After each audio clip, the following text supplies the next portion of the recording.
Hello, faithful, to another review of Friday the 13th. The series, season 1, episode, what'd I say, 12? 12. This is called one that we weren't too keen on watching. Called, as a matter of fact, Beth was like, let's just watch Get it this. over And with. the term she used was get it over. You want to just get that one over with? Like, is that what the series has become to you? No, Get it over with? it's not what the series has come to me, but this faith healer one, I've never really been big on faith healers. Me either. So this one, I'll let I you just start. wanted to watch it and Get it over. kind of get done. And I having wasn't seen it, impressed with it. Now that we've watched it, I mean, it's fun, but I really wasn't impressed with it. I thought it was like a cross or a Bible that was cursed, and it happens to be this beautiful white leather glove that you put on your right hand, and you touch the person that is ailing, whatever it is, and the glove like absorbs the sickness, but you have a limited time to transfer it to another person. and they'll get the thing, but like Threefold. threefold, and it'll basically kill him. What's one of the many things I didn't really like about this one is, with the exception of the guy getting shot himself thing, all the other times there was like three separate instances where the same thing would happen with this rot all over people, and they just call it a disease, and it's just like I thought it would be. The episode would have been much better if each thing had been a different thing. Ending, yeah. You know. But, you brought up the bullet wound. The faith healer, after healing two people, one by accident, one on purpose, but then the third time we see the glove in use, he gets shot. The faith healer gets shot and ends up healing himself.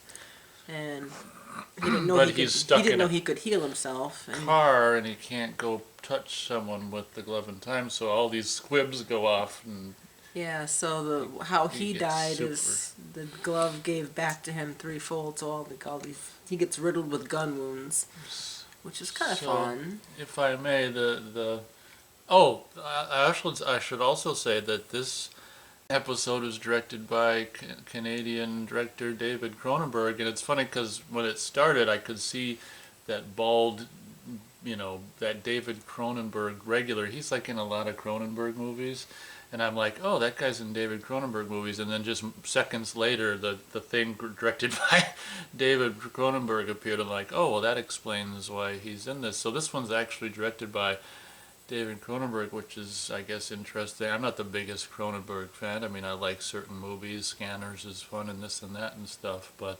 incidentally, I think this is my least favorite episode so far, and it might be directed by one of the most notable directors, ironically.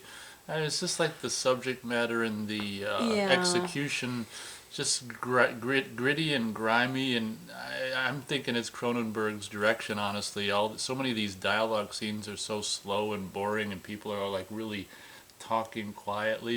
I just want to see how it starts with this faith healer guy, and the David Cronenberg, regular who's in a lot of his movies, actually stands up and stops this fraud faith healer and exposes him for being. Also, he's the regular.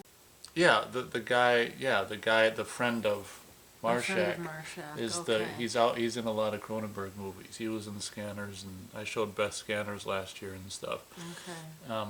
We're watching the replay as a screensaver, so I'm gonna go with that guy. So what was so I'm trying to review, and Beth's watching the replay. So he's in a lot of these. Anyway, the faith healer at the beginning of this, the fraud is exposed, and it's kind of funny how the cripples all lined up and paid a lot of money to get healed, and it's kind of like there's a kind of a scene where he runs away and escapes the scene, and he comes across all these cripples.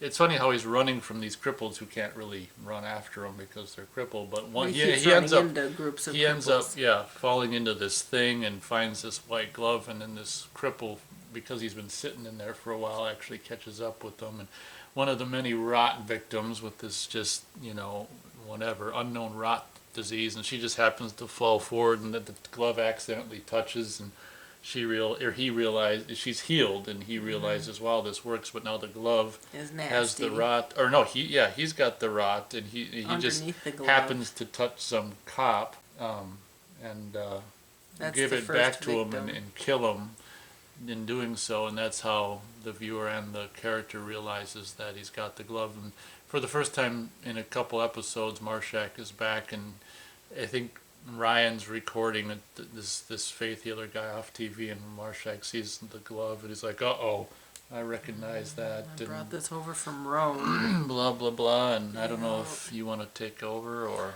No, you pretty much covered all of it. And between two of us, we kind of covered it. You know, I'm not really big on the evangelistic faith healing thing, so Well, I have to give it a half of a thumb because the special effects were pretty cool.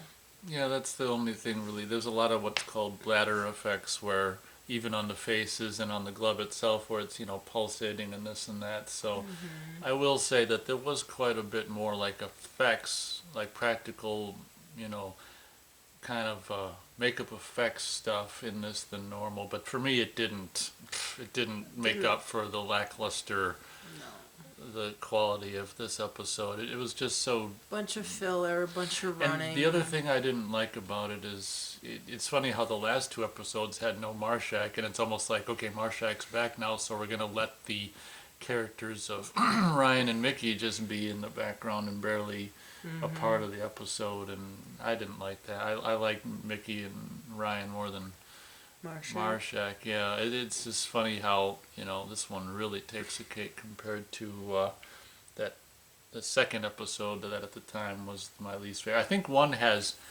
that we've seen one since that second one, the monk one that I liked even less, but I can't remember what that was. But you can probably look up the title, but anyway, it doesn't matter. oh, the poison pen. Well, that was the second one, yeah. That was the monk one.